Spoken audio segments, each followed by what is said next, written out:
आज के हमारे YouTube चैनल में आप सभी का बहुत बहुत स्वागत है। आज हम लेकर आए हैं BA थर्ड ईयर के बच्चों के लिए समाज शास्त्र से संबंधित कुछ जानकारियाँ। आज का हमारा टॉपिक है सामाजिक अनुसंधान क्या है। सामाजिक अनुसंधान की जानने के पहले हम ये जान लें कि अनुसंधान क्या है और इसकी आवश्यकता क्यों पड़ी, किस प्रकार से पड़ी। तो प्रारंभिक काल से और आज तक का हम अध्ययन करते हैं तो यह देखते हैं कि पहले किसी भी चीज़ का विकास नहीं हुआ था। जब मानव सभ्यता का विकास नहीं हुआ था उस समय बहुत सारी समस्याओं का हमारे समाज को सामना करना पड़ता था, व्यक्तियों को सामना करना पड़ता था।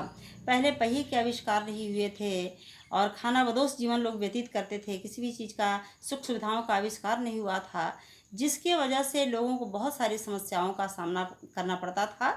तो इन्हीं सभी समस्याओं के निदान के लिए और व्यक्ति के द्वारा मनोवांछित उद्देश्य की पूर्ति के लिए अनुसंधान की आवश्यकता पड़ी।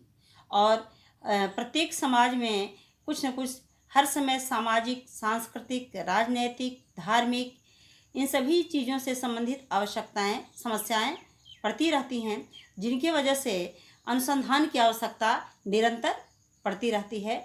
तो अनुसंधान एक निरंतर और सतत चलने वाली एक प्रक्रिया है। तो ये है, इस प्रकार से अनुसंधान की आवश्यकता पड़ी। अब हम ये जानते हैं कि अनुसंधान क्या है, किसे कहते हैं अनुसंधान या खोज। अनुसंधान को हम इंग्लिश में रिसर्च कहते हैं। रिसर्च का अर्थ होता है, री का अर्थ होता है पुनः और सर्च का अर्थ होता है खोज करना।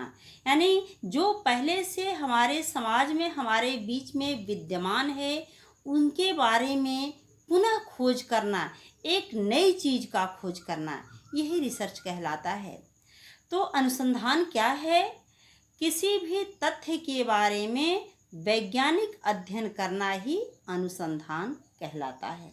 और अनुसंधान के अंतर्गत नवीन और यथार्थता की खोज की जाती है। यानी कि जो पहले से विद्यमान हैं उनके बारे में नहीं, बल्कि सामाजिक समस्याओं से संबंधित उनके बारे में कुछ नई चीज़ों के बारे में जानकारी प्राप्त की जाती है। तो यह होता है हमारा अनुसंधान, इसे हम अनुसंधान कहते हैं। अब चलते हैं सामाजिक अनुसंधान की ओर कि सामाजिक अनुसंधान क्या है। तो समाज के तथ्यों का वैज्ञानिक अध्ययन करना ही सामाजिक अनुसंधान कहलाता है। और समाज के तथ्य में बहुत सारे जाति से संबंधित हैं, धर्म से संबंधित हैं, कानून से संबंधित हैं, बहुत सारे तथ्य हैं जिनसे शिक्षा से संबंधित हैं, संस्कृति से संबंधित हैं। तो बहुत सारे तथ्य हैं जिनसे संबंधित कई प्रकार की सामाजिक, आर्थिक, धार्मिक, राजनीतिक, सांस्कृतिक कई प्रकार की समस्याएं हमेशा कुछ न कुछ उत्पन्न होती रहती हैं। तो इन्हीं सभी समस्याओं से संबंधित शोध किया जाता है सामाजिक अनुसंधान के अंतर्गत। तो सामाजिक अनुसंधान क्या है? किसी भी तथ्य, सामाजिक तथ्य के बारे में वैज्ञानिक अध्ययन किया जाना ही सामाजिक अनुसंधान कहलाता है। और सामाजिक अनुसंधान के अंतर्गत किन किन चीज़ों का अध्ययन किया जाता है? तो सामाजिक जीवन और सामाजिक घटनाओं का अध्ययन किया जाता है। और यह निरंतर चलने वाली एक प्रक्रिया का नाम है अनुसंधान। अनुसंधान के बारे में बहुत सारे समाजशास्त्री वैज्ञानिकों ने अपना अपना मत दिया है, विचार दिया है, जिनमें से कुछ वैज्ञानिकों के विचार हम बताने जा रहे हैं। एक समाजशास्त्री वैज्ञानिक हैं सीवी गुड़।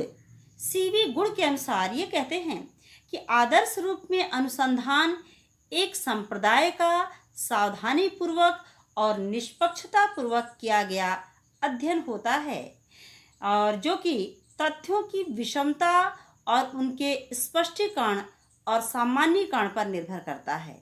यह है सीवी गुड़ के अनुसार, जो कि सामाजिक अनुसंधान के बारे में अपना विचार दिए हैं।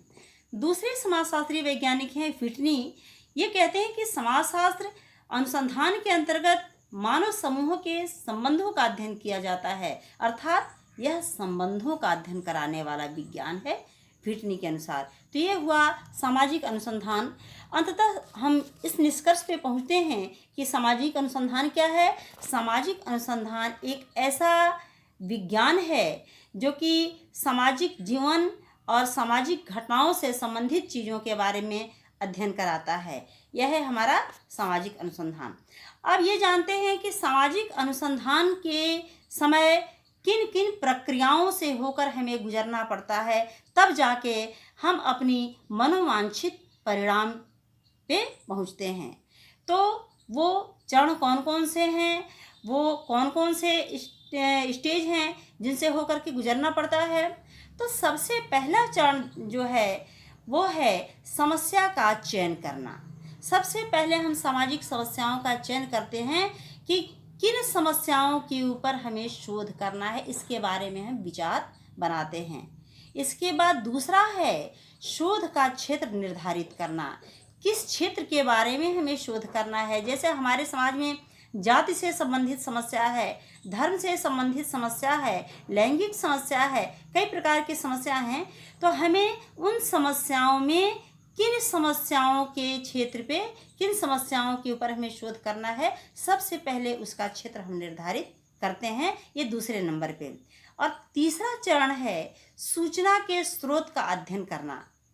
सूचना का स्रोत यानी जहाँ जहाँ से हमें सूचना की प्राप्ति होती है, या किसी व्यक्ति के द्वारा, किसी भी माध्यम के द्वारा, किसी साहित्य के द्वारा, किसी प्रमाण के द्वारा, तथ्य के द्वारा, तो उन स्रोतों को हम इकट्ठा करते हैं, एकत्रित करते हैं। इसमें एकत्रीकरण की विधि अपनाई जाती है। और जो चौथा चरण है वह होता है जो साहित्य है, यानी समस्या से संबंधित जो उपलब्ध साहित्य हैं, जो पहले से लिखे जा चुके हैं, उनका अध्ययन हम करते हैं। इनके अध्ययन से हमें पता चलता है कि इनके बारे में इनका विचार क्या है। तो हमें शोध कार्य में अपने निष्कर्ष तक पहुंचने में, अपने उद्देश्यों की पूर्ति में सहायता प्राप्त होता है, हमको अनुभव प्राप्त होता है। तब जाके इन चारों चरणों को पार करने के बाद हम पांचवें चरण में प्रवेश करते हैं। और पांचवा चरण जो होता है वह परिकल्पना का निर्माण करता है। अर्थात हम जो हमारी जो उद्देश्य था, हमारी जो इच्छा थी, जिस उद्देश्य को लेकर हम शोध प्रारंभ किए थे, वह उद्देश्य की पूर्ति होती है, अर्थात परिकल्पना का निर्माण होता है। तो इस प्रकार हमारा शोध जो है पूर्ण होता है। तो आज का वीडियो इतना ही, और आगे अगली वीडियो में हम लेकर आएंगे। धन्यवाद।